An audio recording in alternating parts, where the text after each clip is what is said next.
Pin, এইখান থেকে আপনাদের কোনো ইন্টারাপ্ট আসতে পারে, অথবা টাইমার থেকে আসতে পারে। এই দুইটা ভেরিফেরালস আমরা করছি আসলে STM32 টাইমার, তো জিপিআইও বা টাইমার। আচ্ছা, তো এইখান থেকে ইন্টারাপ্ট রেজ করতে পারে। তো CPU can be interrupted by more than one thing, যেটা বললাম একসাথে অনেকগুলা ইন্টারাপ্ট আসতে পারে। তো তখন আসলে ওর ওই কলে demand function interrupt service routine নামে একটা মানে ভেক্টর আছে। আসলে ভেক্টরটা এরকম দেখতে, যেখানে আপনার ইন্টারাপ্ট নাম্বার, আইএসআর মানে এটা কোন হ্যান্ডেলারটা আসলে কাজ করবে, ধরেন ইন্টারাপ্ট নাম্বারটা এইটাকে কোন হ্যান্ডেলারটা এটাকে হ্যান্ডেল করবে সেরকম একটা, এবং কোনটা এনাবল থাকবে আর কোনটার প্রায়োরিটি কত এটা সেট করে দিবে, এবং কোনটা পেন্ডিং থাকবে। যেমন এখানে যদি each column can be its own table but conceptually each interrupt has these properties, that means প্রত্যেকটা ইন্টারাপ্টের এই তিনটা প্রপার্টিজ, সরি চারটা, বেসিক্যালি কোন হ্যান্ডেলার এটা হ্যান্ডেল করবে, কোন এনাবল মানে এটা কি এনাবল থাকবে না ডিসেবল থাকবে, এখন প্রায়োরিটি কি, পেন্ডিং। এনাবল যেটা সেটা আসলে এনাবল যেটা 1, দ্যাট মিন্স হলো যে এটা এখন কাজ চলতেছে, দ্যাট মিন্স এটা প্রায়োরিটি 1। তো দেখেন এরপরে প্রায়োরিটি দিছে 2 এইটা, এরপরে প্রায়োরিটি 3, এরপরে প্রায়োরিটি 4, এবং বাকি সবগুলোই অফ ডিসেবল। কারণ এনাবল কোনটা হচ্ছে ওই যে যেটার প্রায়োরিটি বেশি ওইটার হলো যে এনাবল করা আছে, আর পেন্ডিং কোনটা এরপরে যেটা, এরপর প্রায়োরিটি কোনটা 2, তো 2 এর প্রায়োরিটি পেন্ডিং করে রাখছে মানে 1। এরপরে আবার যখন 2 আমার এনাবল হয়ে যাবে তখন 3 হয়ে যাবে পেন্ডিং। তো এইভাবে আসলে জিনিসটাকে কাজ করা হয়। তো ক্যান বি এনাবলড আর ডিসেবলড, এটা বলছে যে কোনো একটা ইন্টারাপ্টকে এনাবল বা ডিসেবল করে রাখা যায়। Interrupts have priorities, higher priorities can preempt lower, that means higher priorities কে আমরা 1 দ্বারা প্রকাশ করতেছি, দ্যাট মিন্স লোয়ার নাম্বার দ্বারা প্রকাশ করতেছি। আরেকটা raised but not yet handled interrupts are pending, that means আপনার হাতে ইন্টারাপ্টটা আসছে বাট আপনি এখনো এটাকে হ্যান্ডেল করেন নাই বা এখন এক্সিকিউট করেন নাই, সো এটা তখন পেন্ডিং এ থাকবে। Handler must tell peripheral it acknowledge its request, that means আপনার জিপিআইও থেকে তো একটা ইন্টারাপ্ট আসছে, তখন হ্যান্ডলার আবার জানাবে যে আমি তোমার রিকোয়েস্টটা পাইছি, পেন্ডিং অবস্থায় আছে। এটা অফ করেন, মাইক অফ করেন, মাইক অফ করেন। একই আছে। কার মাইক অন আছে? এর মধ্যে 7 দিনের ভিতরে মেইন ইভেন্টগুলোর মধ্যে একটা ইভেন্ট হচ্ছিল কুরবানির ঈদ দিয়েছে।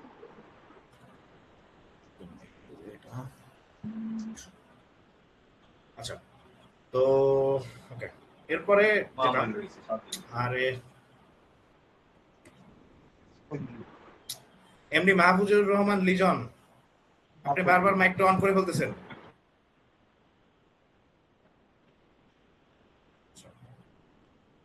তো এরপরে ইন্টারাপ্ট নাম্বার কি? Interrupt number defined in arm software library. তো আমরা দেখবো যে আর্মে আমরা 256টা ইন্টারাপ্ট হ্যান্ডেল করতে পারি। 256টা ইন্টারাপ্টের মধ্যে 16টা ইন্টারাপ্ট হলো যে সিস্টেম এক্সেপশন কি রিসেট বা এই টাইপের হার্ডওয়্যার ফল্ট, এগুলোকে বলা হয় সিস্টেম এক্সেপশন। আর 0 থেকে 239 মানে 240টা এগুলো হলো যে পেরিফেরাল মানে বাইরে থেকে আসে। সিস্টেমে আছে -16 থেকে -1, এবং সিস্টেম ইন্টারাপ্টের এই নাম্বারগুলোকে মাইনাস নেগেটিভ নাম্বার বসায়, -16 থেকে -1 পর্যন্ত লিস্ট করা হয়, আর বাকি পেরিফেরাল ইন্টারাপ্টগুলোকে 0 থেকে 239 পর্যন্ত বসানো হয়। ইন্টারাপ্ট নাম্বার মানে এনাবল করার জন্য ডিসেবল করার জন্য কয়েকটা ফাংশন লেখা হয়, ইন্টারাপ্ট নাম্বার ফর সিএমএসআইএস ফাংশন বলে। তো এখানে কি কি, যেমন আমরা একটা ইন্টারাপ্টকে আসলে কি করা লাগে, এনাবল করা লাগে বা ডিসেবল করা লাগে। তো এইটা যদি আমরা এই লাইনটা লিখি এনভিআইসি ডিসেবল আইআরকিউএন, তাহলে এইটা হলে একটা ইন্টারাপ্ট ডিসেবল করা যায়। ঠিক সেম ভাবে এনাবল করা যায়, পেন্ডিং ক্লিয়ার করা যায়। আপনার যদি একটা পেন্ডিং স্ট্যাটাস আছে বাট এটাকে এখন এক্সিকিউশন করতেছেন, সো এটা তার পেন্ডিং মানে রাখা লাগবে না। সো ক্লিয়ার পেন্ডিং করার জন্য এই ফাংশনটা কল করা যায়। আর সেট প্রায়োরিটি, আইআরকিউ মানে প্রায়োরিটি সেট করার জন্য আমরা এটাকে প্রায়োরিটি কত দিতেছি সেটা সেট করার জন্য একটা ফাংশন কল করা যায়। তো এই চার ধরনের ফাংশন আছে, আমরা দেখবো কোডের মধ্যে এগুলো ইউজ দেখবো। তো বেসিক্যালি আসলে ইন্টারাপ্ট সার্ভিস রুটিনটা কিভাবে কাজ করতেছে, একটা মেইন প্রোগ্রাম চলতেছে, ধরেন এইখান থেকে একটা মেইন প্রোগ্রাম চলতেছে, হঠাৎ করে একটা ইন্টারাপ্ট সিগন্যাল ডিটেক্ট করে এই 2 নাম্বার প্রসেসে। 1 নাম্বার হলো যে স্টার্ট মেইন ফাংশনটা কাজ করতেছে, 2 নাম্বার ফাংশনটা হলো যে 2 নাম্বার কাজটা হলো যে আমাদের ইন্টারাপ্ট সিগন্যাল ডিটেক্ট করতেছে, প্রসেসর স্টপস মেইন ফাংশন, এখানে মেইন ফাংশন কাজ করা অবস্থায় এই উদাহরণ বন্ধ করে দিব। এখন এরপরে auto stacking push, that means auto stacking মানে কি, তো মেইন ফাংশনে এই অবস্থায় ধরেন এই পর্যন্ত আপনি কাজ করে আসছেন, সো এর মধ্যে রেজিস্টারের ভ্যালুগুলো আপডেট হয়েছে, ধরেন R0 রেজিস্টারের ভ্যালুটা আপডেট হয়েছে, R1 রেজিস্টারের ভ্যালুটা আপডেট হয়েছে, এগুলাকে ও স্ট্যাক করে রাখতেছে একটার পর একটা। এটাকে বলা হচ্ছে বর্তমান অবস্থায় মেইন ফাংশনের যে ভ্যালুগুলা মানে যে রেজিস্টারের যে ভ্যালুগুলো আছে ওগুলাকে স্ট্যাক করে মানে স্টোর করতেছে।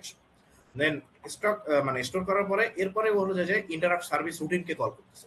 এইখানে যাই ও মানে কি করতেছে যে কত নাম্বার মানে ইন্টারাপ্টের প্রায়োরিটিটা কি, প্রথমে দেখি ইন্টারাপ্টের প্রায়োরিটিটা কি। ইন্টারাপ্টের প্রায়োরিটি যদি মেইন ফাংশনের প্রায়োরিটি থেকে বেশি হয় তখন আমরা ইন্টারাপ্টকে আসলে মানে এক্সিকিউট করা শুরু করবো। তো এবং এইখানে ইন্টারাপ্টের হ্যান্ডেলার কোনটা ওগুলো সেট করে, তো ওরা যে ইন্টারাপ্ট সার্ভিস রুটিনের মধ্যে ইন্টারাপ্টের ফাংশনটা আসলে এক্সিকিউট করে এখানে পরে ইন্টারাপ্ট এক্সিকিউশন শেষে দেন ও আবার হলো যাতে মানে ইন্টারাপ্ট রিটার্নস। এবং এই সময় active bits will be clear, মানে অ্যাক্টিভ বিট মানে এখন ইন্টারাপ্টার মেনাবল নাই, ডিসেবল হয়ে গেছে, সো এটা ক্লিয়ার করে দিতে হবে, অ্যাক্টিভ বিটটাকে শূন্য করে দিতে হবে। আর হলো অটো আনস্ট্যাকিং,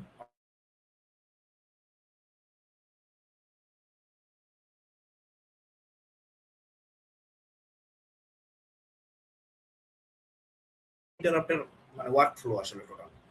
তো এইটা ছিল একটা স্লাইড। আর একটা স্লাইডে বেসিক্যালি আমরা একটা 13 যেটা এখানে আসলে দেখবো মানে ইন্টারাপ্টের মানে কিভাবে কি কল হয়। তো ধরেন basically flow of an interrupter, peripheral raises an particular interrupt. Okay, ধরেন এই যে পেরিফেরাল থেকে সিপিইউ তে একটা ইন্টারাপ্ট আসছে, কল আসছে, ইন্টারাপ্ট এন নাম্বার। আচ্ছা, এই প্রোগ্রাম মানে কাউন্টার যেটা ওইটার ভিতরে আসলে মেইন ফাংশনটার আমার কাজ হয়। আর এই সিপিএল যেটা ওইটার মধ্যে আসলে হলো যে ইন্টারাপ্টের ওই যে বিভিন্ন priority, pending bit, enable bit এগুলো থাকে। আচ্ছা, CPU checks if N is enable, যে ইন্টারাপ্ট আসছে সেটা এনাবল কিনা না ডিসেবল। যদি এনাবল থাকে তাহলে এইটাকে পেন্ডিং করে দেওয়া হয়, প্রথমে হলো পেন্ডিং করে দেওয়া হয়।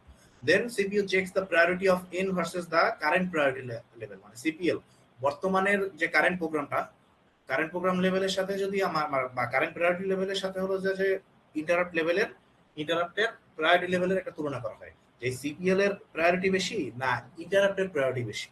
যদি সিপিএল এর প্রায়োরিটি বেশি হয় দেন সিপিএল কাজ করবে, আর যদি ইন্টারাপ্টের প্রায়োরিটি বেশি হয় দেন ইন্টারাপ্টের কাজ হবে। এই যে 5 নাম্বার পয়েন্টে লেখা আছে ইফ প্রায়োরিটি অফ এন, মানে এই যে এন নাম্বার ইন্টারাপ্টের প্রায়োরিটি যদি সিপিএল এর থেকে বেশি হয় then update CPL equal to priority N. তার মানে এই সিপিএল এর মধ্যে এখন ইন্টারাপ্ট এনটাকে এক্সিকিউট করা শুরু করবে। পুশ রেজিস্টার্স টু স্ট্যাক, মানে আমাদের যে কাজটা চলতেছিল মেইন ফাংশনে, সো ওইখানে যতগুলো রেজিস্টার আছে ওগুলোকে স্ট্যাকিং করে ফেলা হবে। আর হলো এরপরে হলো যে মানে put nth entry into the vector table into PC, মানে হলো যে এখন আমরা ইন্টারাপ্ট সার্ভিস রুটিন যেটা ওইখান থেকে ওই ভেক্টর টেবিলে ওই ভেক্টর ওই ভেক্টর টেবিলে আসলে আমাদের চেক করবে যে এটা কত নাম্বার মানে কত নাম্বার ইন্টারাপ্ট এবং কত নাম্বার হ্যান্ডেলার দিয়ে এটাকে আমাকে কন্ট্রোল করতে হবে। এরপরে আইএসআর বা interrupt service routine is running, that means ইন্টারাপ্টের কোডটা রান করবে। আচ্ছা, তো কোথায় কোনটা আছে ওইটা দেখাইছে যে আবারও same most of the tables. এইটা হলো যে একটা মেমোরি যেখানে হলো যে রেজিস্টার গুলো স্ট্যাক করে, এবং ভেক্টর টেবিল মানে আইএসআর 0 মানে ইন্টারাপ্ট 0 থেকে আই ইন্টারাপ্ট 39 239 পর্যন্ত হ্যান্ডেলার গুলো কোথায় আছে ওইটা এখানে দেয়া আছে। এরপরে হলো যে টাইপস অফ ইন্টারাপ্ট, আমরা দেখছি দুই ধরনের ইন্টারাপ্ট, এইটুকু বুঝলেই হবে। একটা হলো সিস্টেম এক্সেপশন, এটার নাম্বারটা দেওয়া হয় 16টা ইন্টারাপ্ট, এটা হলো -16 থেকে -1 পর্যন্ত। আর বাকি 240টা ইন্টারাপ্ট হলো যে 0 থেকে 239 পর্যন্ত, এগুলোকে বলা হয় পেরিফেরাল ইন্টারাপ্ট। এগুলোর তেমন কিছু করার নাই, এইখান থেকে আসলে একটু আমাদের দেখা লাগবে interrupt service routine vector table. First of all যেটা আমাদের চেক করা লাগবে সেটা হলো যে ইন্টারাপ্ট সার্ভিস রুটিন যেটা বারবার বলতেছি, তাহলে আইএসআর এর মেমোরি অ্যাড্রেসটা কত, এই মেমোরি অ্যাড্রেসটা মাথায় রাখা লাগবে। 0x 7টা 0 এরপরে 4 আর কি, মানে আলটিমেটলি 8 বিটের মানে যেহেতু 32 বিট টোটাল অ্যাড্রেসটা, সো আলটিমেটলি এখানে হলো যে একটা হেক্সাগোনাল নাম্বার, হেক্সাগোনাল নাম্বারের প্রত্যেকটা 4 বিট করে হলে 4 8 32 হবে। তো 0x এটা আমি দিয়ে দেবো কোশ্চেনে, সমস্যা নাই, যে ইন্টারাপ্ট ভেক্টর টেবিলটা মেমোরি অ্যাড্রেসটা কত, এই একটা। এরপর যদি ধরেন আপনার একটা ইন্টারাপ্ট দিল, সেই ইন্টারাপ্ট হলো সিস্টিক ইন্টারাপ্ট, যেটার হলো যে আমার ইন্টারাপ্ট নাম্বার হলো -1, তাহলে সিস্টিকের ইন্টারাপ্ট নাম্বার যদি -1 হয় তাহলে সিস্টিক ইন্টারাপ্টটা কোথায় আছে, এটার অ্যাড্রেসটা কি, এটা কিন্তু পরীক্ষায় আসবে। এই দুইটা আমার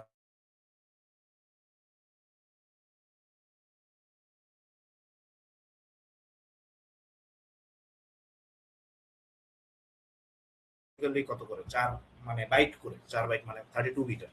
তাহলে দেখেন আমার ইন্টারাপ্ট ভেক্টর টেবিলের শুরুর অ্যাড্রেসটা ছিল 0x 704 প্লাস 4 ইন্টু -1 প্লাস 15, আসলে -1 প্লাস 15, যে আপনি যত নাম্বারের ইন্টারাপ্ট পাবেন ইন্টারাপ্টের হ্যান্ডেল নাম্বার যত হবে -1 ওইটার সাথে প্লাস 15 যোগ করে 4 এর সাথে গুণ দিয়ে মেইন যে বেসিক যে অ্যাড্রেসটা ওইটার সাথে যোগ করলে আপনি ওই ইন্টারাপ্টের অ্যাড্রেসটা পাওয়া যাবেন, মেমোরি অ্যাড্রেসটা পাওয়া যাবেন।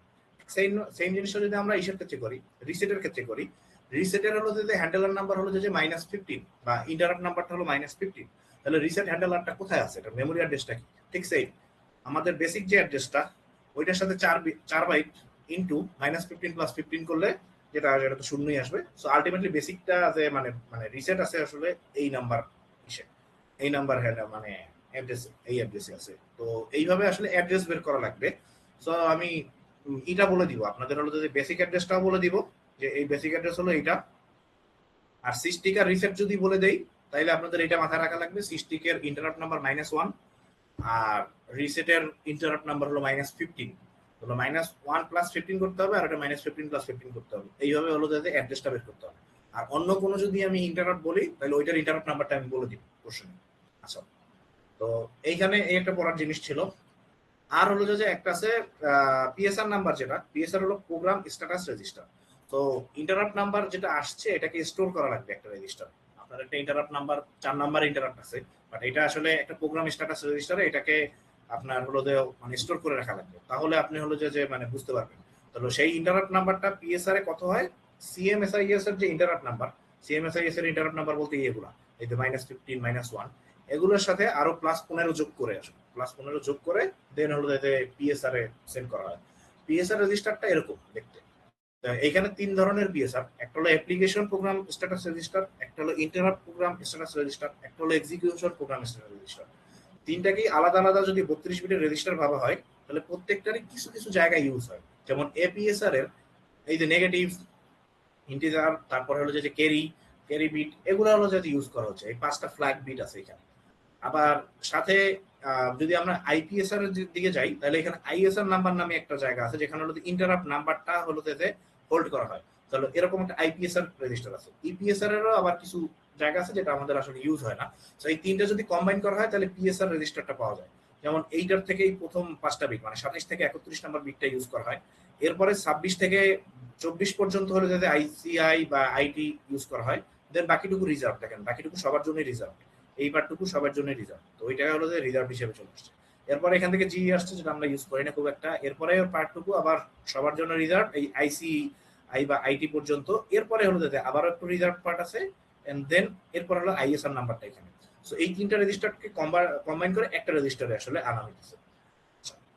ওটাও আসলে খুব একটা বোঝা লাগে না আমাদের। আসলে এখানে আসলে কি হইতেছে, এন হলো যে নেগেটিভ ফ্ল্যাগ দিতেছে, জেড হলো 0 ফ্ল্যাগ দিতেছে, ক্যারি ফ্ল্যাগ দিতেছে, ওভারফ্লো ফ্ল্যাগ দিতেছে। তারপরে এই টি দ্বারা হলো থাম্ব স্টেট, এটা আমরা একেবারে এই কোর্সের শুরুতে বলছিলাম যে স্টেট বলতে কি বোঝায়, থাম্ব স্টেট 1, থাম্ব স্টেট 2। যাই হোক, এগুলোর নিয়ে খুব একটা আমাদের এখানেই নাই। বাট আমাদের যেটা লাগবে সেটা হলো এটা ইন্টারাপ্ট নাম্বার ইন পিএসআর। এই পিএসআর রেজিস্টারে ইন্টারাপ্ট নাম্বার কত সেটা আমরা পাইতে হলে 15 সাথে ইন্টারাপ্ট নাম্বারটা যোগ করতে হবে। আচ্ছা, এরপরে যেটা, এরপরে হলো এটা শেষ। আচ্ছা, এখন আসলে কি হইতেছে, কোন মানে একটা যদি আমরা গ্রাফ দেখি তাহলে গ্রাফের কোথায় কি হইতেছে, এখানে বেসিক্যালি সেই মেইন ফাংশনটা কাজ করতেছে। এইখানে হলো ইন্টারাপ্ট সিগন্যালটা আসতেছে। তো এইখানে আসলে স্ট্যাকিং হইতেছে। এই পর্যন্ত স্ট্যাকিং বলতে হলো মেইন ফাংশনের রেজিস্টারগুলো আর স্ট্যাক হইতেছে, রেজিস্টারের ভ্যালুগুলো স্টোর করতেছে। দেন এটা দেয় ইন্টারাপ্ট হ্যান্ডেল করে, দেন আবার আনস্ট্যাকিং করতেছে, দেন আনস্ট্যাকিং করে আবার মেইন ফাংশন চলতেছে। সো এইটা হলো স্ট্যাকিং আনস্ট্যাকিং বোঝানোর জন্য। এখন আমরা যে জিনিসটা দেখে আসছিলাম, প্রত্যেকটা ইন্টারাপ্টের আসলে কিছু কন্ট্রোল বিট আছে বা টেবিলের কতগুলা মানে প্রপার্টি আছে। সেগুলো কি কি, এনাবল বিট থাকে একটা, ডিসেবল বিট থাকে একটা, pending bit, unpending bit, active bit, software trigger bit. তো এনাবল বিট হলো যে কোন একটা ইন্টারাপ্টকে আপনি এনাবল বা ডিসেবল করার জন্য হলো যে বিটটা ইউজ করে, সেটা কোথায় আছে, সেটা আছে ইন্টারাপ্ট সেট এনাবল রেজিস্টার বা আইএসইআর নামে একটা রেজিস্টার। ডিসেবল বিটটা আছে ইন্টারাপ্ট ক্লিয়ার এনাবল রেজিস্টার বা আইসিইআর নামক রেজিস্টার। পেন্ডিং বিটটা আছে ইন্টারাপ্ট সেট পেন্ডিং রেজিস্টার বা আইএসপিআর রেজিস্টার। আনপেন্ডিং মানে হলো যে আপনি এখন পেন্ডিংটা ক্লিয়ার করবেন, তার মানে ইন্টারাপ্ট ক্লিয়ার পেন্ডিং রেজিস্টার বা আইসিপিআর রেজিস্টার। তো এরকম একটি বিট আছে আইএবিআর। আর সফটওয়্যার ট্রিগার বিট একটা আছে, সফটওয়্যার ট্রিগার, এটা মানে সফটওয়্যারের ভিতর থেকে যদি কোনো মানে ইন্টারাপ্ট আসে সেটা হলো এসটিআইআর। তো একটা যদি ইন্টারাপ্টের আমরা স্ট্রাকচার দেখি, আমরা জিপিআই এর ক্ষেত্রে স্ট্রাকচার দেখছিলাম, যদি আমাদের খেয়াল থাকে যে টাইপ ডেফ করে আমরা জিপিআই এর মধ্যে স্ট্রাকচার দেখছিলাম। স্ট্রাকচার বলতে হলো যে কি কি রেজিস্টার আসলে হোল্ড করতেছে। আমরা এখানে দেখছিলাম মোডার, তারপরে আরো মোডারের পরে কি জানি কি কি রেজিস্টার দেখছিলাম আমরা, স্পিড রেজিস্টার, ও স্পিডার, তারপরে হলো যে ও আরেকটা কি ছিল, ও স্পিডার, তারপরে আপনাদের অল্টারনেট ফাংশন রেজিস্টার এএফআর। তো এরকম টাইপ ডিফের মধ্যে আমাদের জিপিআইও পিনের জন্য বিভিন্ন রেজিস্টার এই স্ট্রাকচারটার মধ্যে ছিল। ঠিক সেম এনভিআইসিও একটা আসলে রেজিস্টার, এনভিআইসিও একটা স্ট্রাকচার যেটার মধ্যে আসলে আমরা কতগুলো রেজিস্টারকে ধারণ করি। কি কি রেজিস্টার? আইএসইআর, এগুলো সবই পড়ছেন, দেখেন এইখানে আছে এই যে আইএসপিআর, আইএসইআর, আইসিইআর, এগুলো কোন স্ট্রাকচারের মধ্যে আছে? এগুলো হলো যে সেই এনভিআইসির স্ট্রাকচারের মধ্যে আছে। তো হলো যে এখানে 8 বিট হলো যে বলতেছে হলো যে আপনার কাজ করতে পারবেন, আর রিজার্ভ আছে হলো যে 24 বিট আইএসইআর। ঠিক সেম আইসিআর এর 8 বিটে কাজ করতে পারবেন, 24 বিট রিজার্ভ আছে। আইএসপিআর যেটা ওইটারও ঠিক সেম, আইসিপিআর এর সেম, আইএবিআর এরও সেম। আর বাকি থাকলো এসটিআই এর একটা, আর একটা হলো যে আইপি নামে একটা রেজিস্টার আছে যেটা আমাদের ইনপুট প্রায়োরিটি রেজিস্টার। যাই হোক, এই রেজিস্টারগুলো বেসিক্যালি এনভিআইসি বা ইন্টারাপ্টের জন্য ইউজ হয়। ঠিক সেম জিপিআই এর জন্য যেমন মোডার, ও স্পিডার, পিউপিডিআর এগুলো ইউজ হইতো, তেমন এনভিআইসি এর জন্য এই 6টা রেজিস্টার ইউজ হয়। তো এটার টাইপ ডিফটা আমাদের লেখা লাগে না আসলে, জাস্ট কি কি আছে একটু খেয়াল করলাম। আচ্ছা, এর পরের যে পার্টটা, এর পরের পার্টে আছে কি এনাবল এন্ড ইন্টারাপ্ট, এনাবল এর system exception. Some are always enable, কিছু ইন্টারাপ্ট অলওয়েজ এনাবল। যেমন হলো যে আপনার যে রিসেটের যে হ্যান্ডেলারটা, এটা সবসময় এনাবল থাকে, যে যখনই রিসেট আসবে সবার আগে রিসেটটাকে করে নিবে। সো আর বাকিগুলা each are control by its corresponding component such as SysTick module. তো সবার নিজস্ব হ্যান্ডেলার আছে, ওগুলা দ্বারা ও আসলে হ্যান্ডেল হয়। তো এখানে আমরা দেখছি যে ISER register for enabling, ICR register for disabling, এগুলো আমরা দেখছি সবই। তখন এনাবলিং পেরিফেরাল ইন্টারাপ্ট, এখন দেখা যাক যে আমাদের এই আইএসইআর রেজিস্টার যে বারবার বলতেছি, কোন পেরিফেরালের এনাবল বিটটা কোথায়। যেমন হলো যে পেরিফেরাল কি, ধরেন পেরিফেরাল হতে পারে টাইমার। আমাদের টাইমার আমরা জানি হলো যে প্রায় কয়টার মতো টাইমার আছে, 9টা না জানি 8টার মতো একটা টাইমারের ই আছে। তো দেখেন টাইমার 9 দিয়ে যে যদি আমাদের ইন্টারাপ্ট আসে, তাইলে আমাদের কত নাম্বার, আইএসইআর 0 যে রেজিস্টারটা ওইটার 25 নাম্বার বিট ডাউন করতে হবে। টাইমার 10 থেকে যদি ইন্টারাপ্ট আসে, তাইলে আমাদের আইএসইআর এর 26 নাম্বার পিনটাকে এনাবল করতে হবে। ঠিক সেম এই 1, 11, টাইমার 2, টাইমার 3, টাইমার 4 সবগুলাই এখানে মানে লিস্ট করা আছে। ঠিক সেম ভাবে এখানে দেখাইছে টাইমার 7 থেকে যদি আমাদের ইন্টারাপ্ট আসে, তাহলে কোন বিটটাকে, তাহলে হলো যে আইএসইআর 1 রেজিস্টার। এখানে তাহলে রেজিস্টার কয়টা? 2টা। আইএসইআর এর রেজিস্টার হলো 2টা। আইএসইআর বা আইএসইআর এর রেজিস্টার হলো 2টা, একটা হলো আইএসইআর 0 আর একটা হলো আইএসইআর 1। আইএসইআর 1, আইএসইআর 1। আইএসইআর 1 এর 12 নাম্বার রেজিস্টারটা আছে টাইমার 7। আর যদি আমরা বলতাম টাইমার 9 থেকে, তাহলে বলতাম আইএসইআর 0 এর 9 নাম্বার, 25 নাম্বার বিটটা হলো যে এনাবল করতে হবে। তো এইটাকে কিভাবে লিখে দেখেন, এনভিআইসি এর মধ্যে আমাদের আইএসইআর রেজিস্টার আছে, আমরা দেখে আসছি। দেখেন এনভিআইসি একটা টাইপ ডেফ স্ট্রাকচার, এটার মধ্যে আইএসইআর রেজিস্টার আছে। আইএসইআর এর 2টা রেজিস্টার, আইএসইআর কত নাম্বার রেজিস্টার? 1 নাম্বার রেজিস্টারের সেই 1টাকে কত ঘর, 12 ঘর সরায় লেফট শিফট করতে হবে। তাহলে এইভাবে আসলে মানে এনাবল বা ডিজেবল করতে হয় আসলে। আচ্ছা, মানে যদি ক্লিয়ার করছে, এখানে যদি হলো ক্লিয়ার করছে সরি এটা হলো যদি এনাবল করছে, তো এনাবলের ক্ষেত্রে এনাবল টাইমার। আর যদি ডিজেবল করতে হয় ঠিক সেম, আবার ডিজেবল করতে হলে এবার হলো আইসিইআর রেজিস্টার। তাহলে আইসিইআরও ঠিক সেম, আইসিইআরও 2টা। আইএসইআর যদি 2টা হয়, আইএসইআর 0, আইএসইআর 1, তাহলে আইসিইআরও 2টা, আইসিইআর 0 আর আইসিইআর 1। তাহলে আইসিইআর টাইমার 7 যদি ডিজেবল করতে হয় ঠিক সেম জিনিস, শুধুমাত্র আইএসইআর এর জায়গায় আইসিইআর লিখছি এবং ইকুয়াল টু মানে 1 কে আমরা জাস্ট 12 ঘর শিফট করছি। এই হলো যে এনাবল ডিজেবল করার পরবর্তী স্লাইড, যেটা ওটা আমরা পরবর্তী ক্লাসে আসলে দেখবো। ওইখানে আসলে কিভাবে আরো মানে কিভাবে আসলে ম্যাথমেটিক্যাল দিয়ে আসলে লেখা যায় কোডটাকে, ওইটা দেখবো আর কি পরবর্তী ক্লাসে। এইটুকুই আসলে ইন্টারাপ্টের মানে ইন্ট্রোডাকশন পার্টটা এইটুকুই। এইখানে খেয়াল করার মতো বিষয় হলো যে 2টা। একটা হলো যে মেইন যেটা কোশ্চেনের জন্য আমি বলছিলাম যে কোনো একটা ইন্টারাপ্টের নাম্বার দেয়া থাকলে সেটার মেমোরি অ্যাড্রেসটা কত হবে, এটা জানি বের করতে পারা যায় আর কি, এই একটা।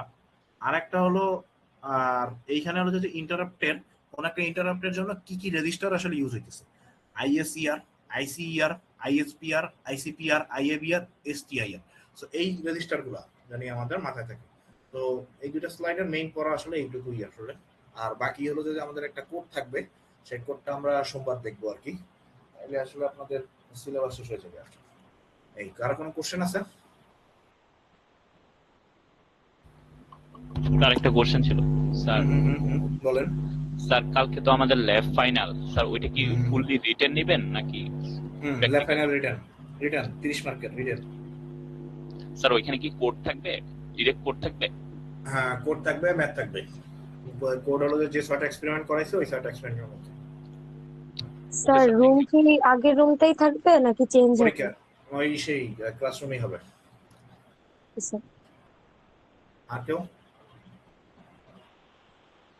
আচ্ছা ঠিক আছে, তো আজকের ক্লাস এই পর্যন্তই,